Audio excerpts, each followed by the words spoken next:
American Roots music students. I hope your week is going well, and I hope you're enjoying the subject matter thus far in this class.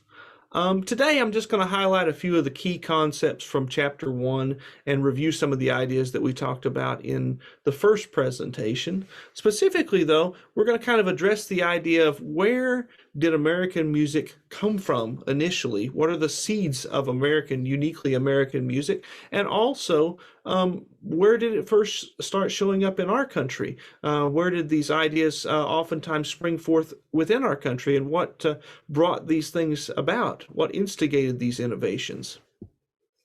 Our textbook tells us that distinctly American music began to emerge almost as soon as the first Europeans and Africans arrived on our shores. A significant portion of American music and the innovations that were being seen in the 1700s and a lot more in the 1800s and 1900s can be attributed to the blending of European and African styles of music. Specifically, Europeans and Africans brought to the Americas musical instruments that defined their music and helped them to shape the sounds that would be associated with these genres. Specifically, Europeans were known for bringing fiddles and pianos to the mix. It is worth noting that Africans often were credited with using bowed-like instruments in the African continent as well. And so there certainly were African American fiddle players, and the tradition was not completely alien to African Americans to play instruments with a bow in a fiddle approach. African Americans also shared the idea of banjos, and not only the idea of what a banjo is and how to play a banjo, but the idea of how to build a banjo, how to make a banjo. In the earliest days, the banjos and the ancestors of the banjo were essentially homemade instruments. It wasn't until the middle 1800s that factory-produced banjos really came into prominence.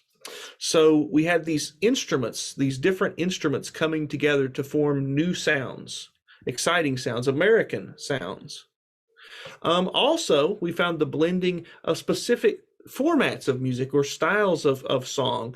Europeans, generally speaking, were more likely to bring the ballads to the equation. In many cases, these ballads had been part of European tradition and European folklore for centuries. Many of the more famous ballads date back prior to the invention of the printing press and the Renaissance period, which was to follow.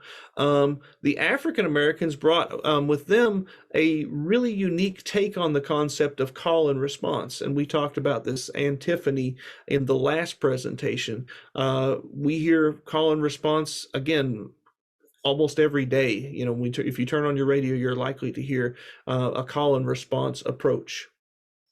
So keep these ideas in mind as we continue through our reading, and especially as we listen to music throughout the semester. And when you listen to music on your own, and see if you don't see something familiar, really within practically everything that you're likely to find on popular radio today, something that has roots really in the birth of American music as we're going to study this semester.